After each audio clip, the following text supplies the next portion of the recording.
You love me like a friend and help me through. So I will worship you in all I do. So I live my life to show that I know. You say that I mean so much to you. You love me like a friend and help me through. So I will worship you in all I do. So I live my life to show that I know you're everything to me. You're everything to me.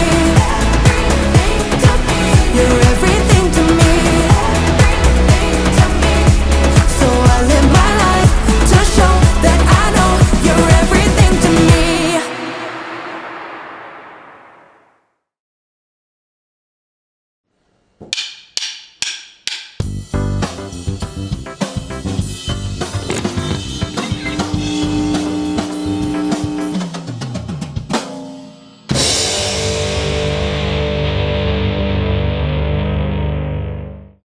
If you had to choose, who would make the list for your respect? Well, God, for sure. As the one who created you and the entire universe, God tops the list. Up next, your mom or dad or the grown-ups who take care of you every day, they deserve your respect, even if they just told you to get off your screen. After all, God put them in charge. Number 3, your teachers and coaches and other leaders make the list too. You may not always agree with them, but God's put them in place to look out for you. Okay, so respect. Check, check, and check. List done. Except it's not. Because when we follow Jesus, respect for others breaks out of the box. Respect isn't just for those in charge. It's a way to show others they are important by what you say and do. That goes for friends and family. But Jesus showed that our love and respect should extend to anyone in God's image, which adds up to, well, everyone. Jesus included those who were looked over and left out. Jesus said to respect even the people you don't get along with. And Jesus showed that the ultimate mark of respect is to give someone your time and attention. True respect is more than a list. It's a lifestyle. And when others see how you love everyone and put others first, they can see God shining through you. That's why respect is an amazing way to worship God with your life. Because worship is about more than just singing loud. It's all about living loud.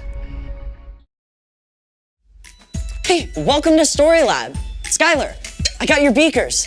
Oh, thanks. Hey, could you finish this? Sure. Awesome. Trade you. This week, we're talking about respect, while we take a look at something amazing Jesus said. What am I even doing?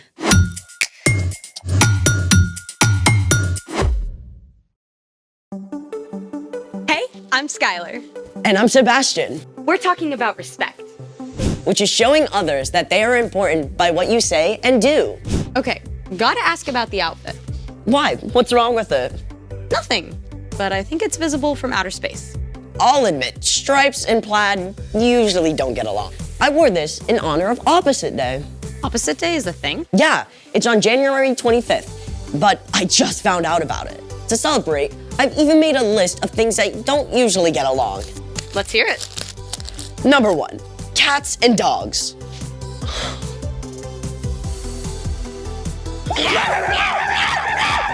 Number 2, heavy metal and polka music. Number 3, pickles and chocolate.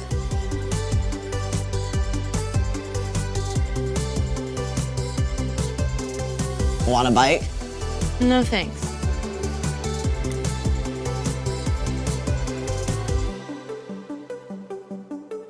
Number 4, water and oil.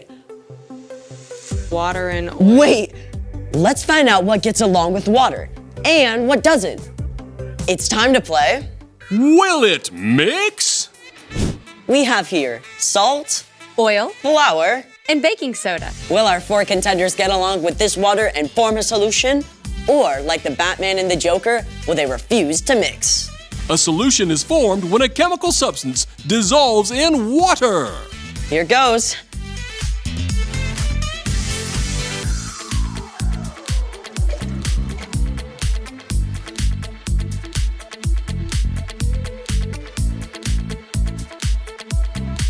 It appears that our salt and baking soda have completely dissolved in the water.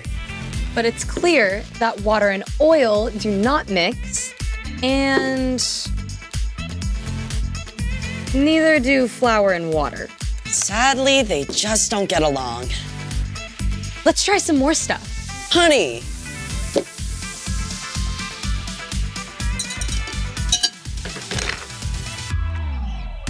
Yep. Pepper. Nope. Sprinkles.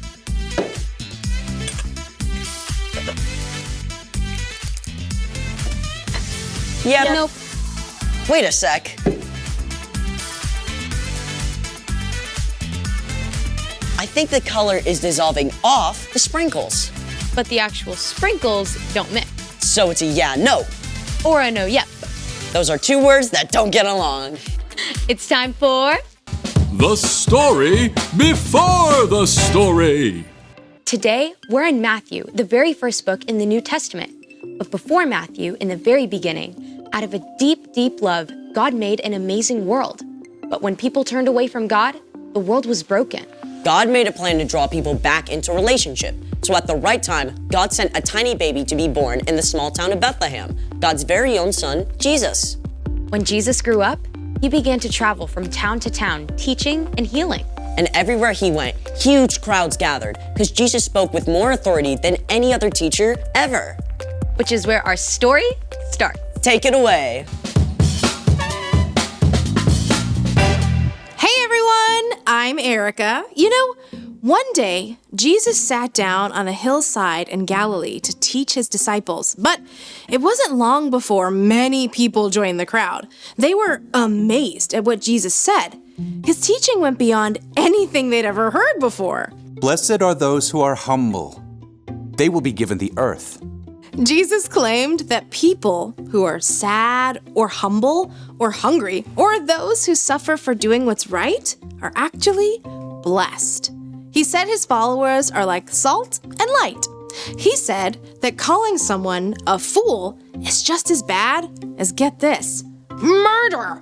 It all added up to one thing. What's on the outside matters much less than what's on the inside, what's in your heart. People squeezed closer to hear as Jesus continued. You have heard that it was said, love your neighbor, hate your enemy.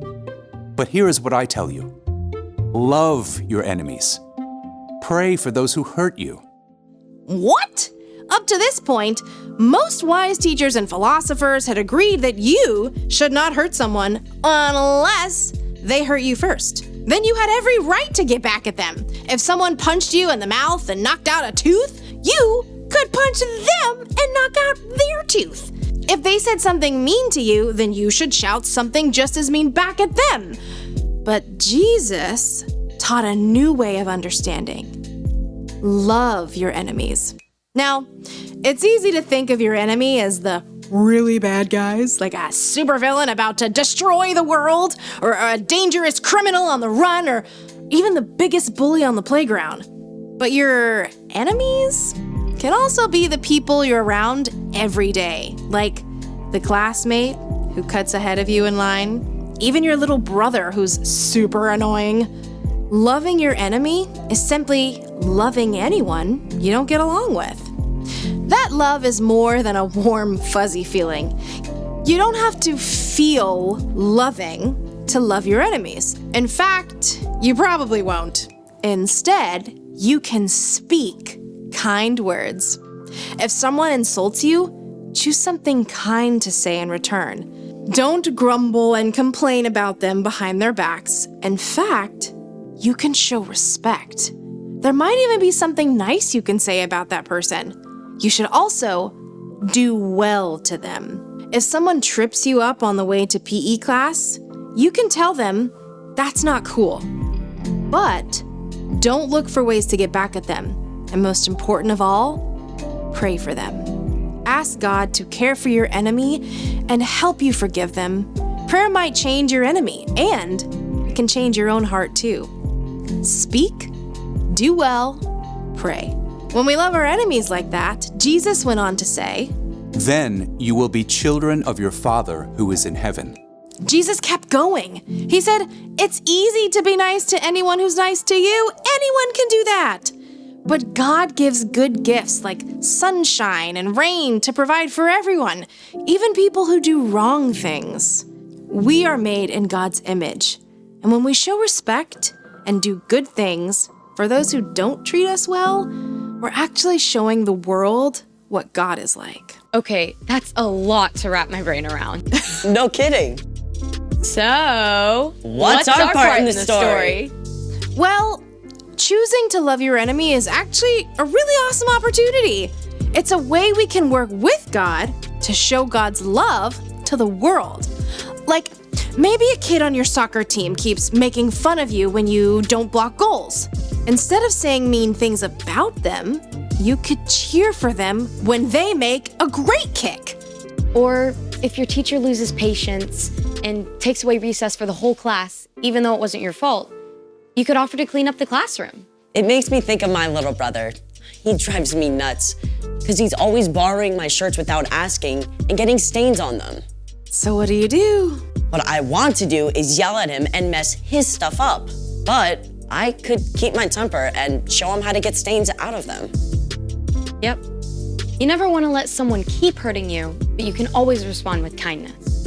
Exactly. It's not an easy thing to do for sure. But when we follow Jesus, we have the power of God's Spirit to help us speak kind words, do well, and pray for our enemies. Gotta respect that. See y'all next time. Bye, Erica. So here's the thing. Show respect even when you don't get along. Like plaids and stripes. Ew, what is this? Fur. My dog is shedding. Oh. Hey, will it mix? Dog fur.